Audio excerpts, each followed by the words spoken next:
The war has officially begun, and the sides are...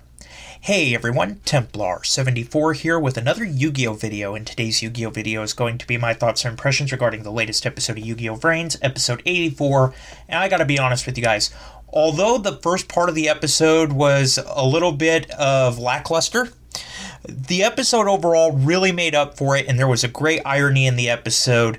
Overall, as the episode went on, it made up for the lackluster start to the episode, and you'll kind of understand what I mean a little bit here if you were expecting a true duel between Revolver and Soul Burner, but spoilers out of the way, we'll talk about that soon enough, so at risk of further rambling, let's move on to the actual episode. So the episode begins with the quote-unquote duel between Soul Burner and Revolver, and Soul Burner is not listening to anybody at this point. He's letting his emotions, he's letting his anger in particular, take over.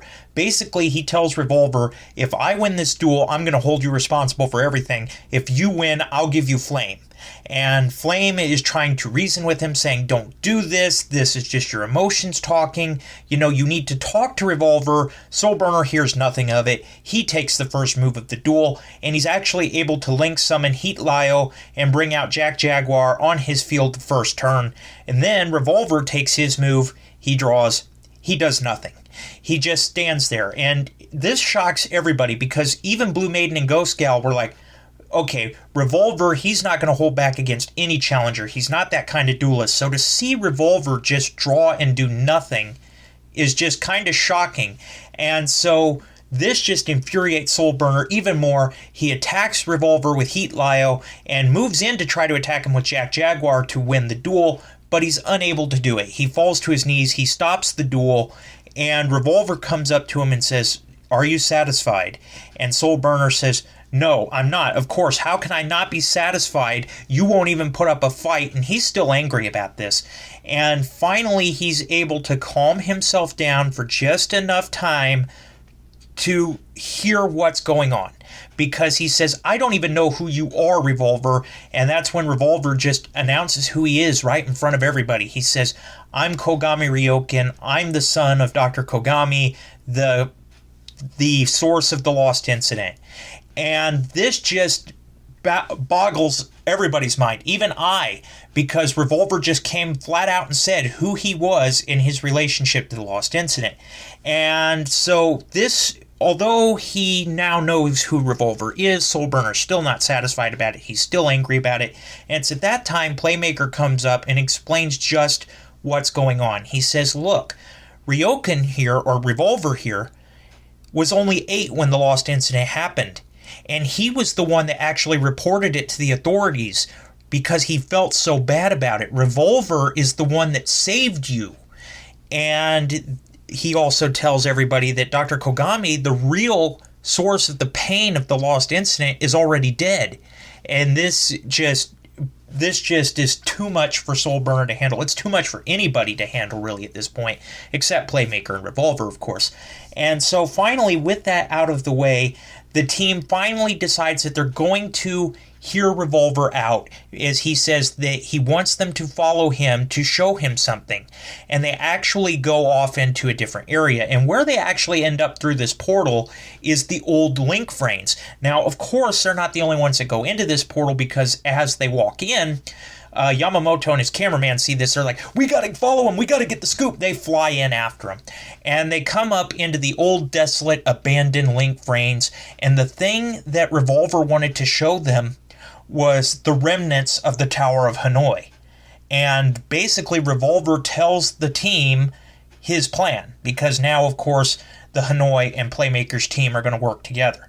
Basically, Revolver's plan is he's going to restart the Tower of Hanoi, much to everybody's disbelief. They're like, you're going to restart the Tower of Hanoi? Do you know how much damage this caused, how much pain this caused, what this did to us? And then Revolver says, relax. I'm reactivating this tower to run a scan program to find Lightning. Wherever he is in the network, he won't be able to hide.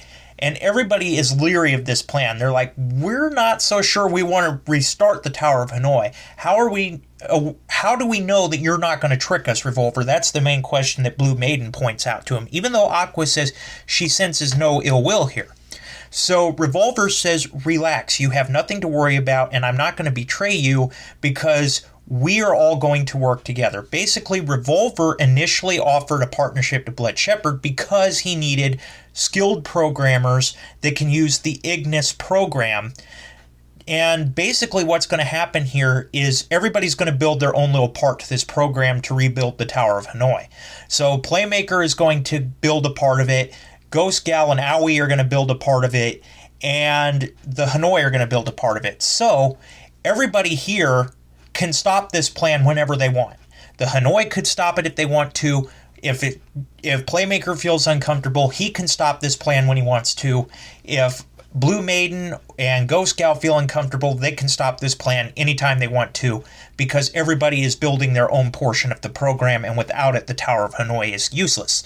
But eventually, everybody agrees to the plan. They all construct this program together to restart the Tower of Hanoi. And ironically, when they reactivate the Tower of Hanoi, it's Playmaker and company that actually helped to restart it.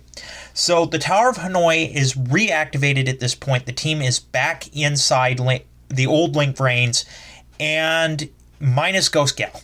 And everybody's like, well, where's Ghost Gal? And Blue Maiden explains that she is in the current Link Vrains. In case something happens, she can deal with it, and she can also talk to Zaizen in case something happens, which is smart thinking. Everybody agrees on that. So the Tower of Hanoi is restarted. It launches this scan program, and we learn about Mirror Link Vrains. It is a duplicate of Link Vrains that was created by lightning and hid it within Link Vrains. That is why Hanoi could not find him anywhere. That is why Playmaker couldn't find him anywhere. That's why nobody could find him, is because this was just copy of Link Vrains data, and they hid this Mirror Link Vrains within it, and they could only see it once the Tower of Hanoi started scanning for him. So now they know about the existence of Link Vrains, or Mirror Link Vrains at this point, and they're going to go in and stop Lightning and Windy, and they actually find them there. But what's troubling to Lightning is that they found them, but it was quicker than expected, and Bowman hadn't completed his task yet. And while all this is going on, of course, we see Bowman here. He's absorbing all this data. He's bearing the load, so to speak, of Lightning's plans, and he's actually having a discussion with Haru. And Bowman legitimately believes that Haru is his brother, although that's not really true. And Haru's like, I don't understand. I'm not really your brother. How can you feel this way? And then Bowman tells Haru that eventually they will become one, and Haru is like, well, then maybe I'll understand your emotions. So that's going on in the background. And so, yeah, they find Lightning and Windy, and the team sets off for Mirror Link Vrains. And the team includes, at this point, Blue Maiden and Aqua, Soul Burner and Flame, Playmaker and I, Revolver, and Spectre. And of course, they're taking Yamamoto and his cameraman along with them in this prison sphere. And Revolver had imprisoned both of them because they followed him into where the Tower of Hanoi was. Revolver says, I'm sorry, but I can't let you leave, and he traps them. And they actually beg Revolver to take them with him to cover what happens, and he's like, well, fine, you can cover our final fight, as they all take off. So that's the team within Vrains. Meanwhile, in the outside world, of course, we have Kusanagi watching over, and we also have Baira, Faust, and Genome back at Hanoi's headquarters, i.e. Ryoken's boat, and they're also providing backup from the real world. So essentially, the battle lines are against Lightning and Windy, is Playmaker's team, Revolver and Spectre, and on the outside they also have backup from Kusanagi and the three Knights of Hanoi. And these guys are all going to work together as one team to stop Lightning.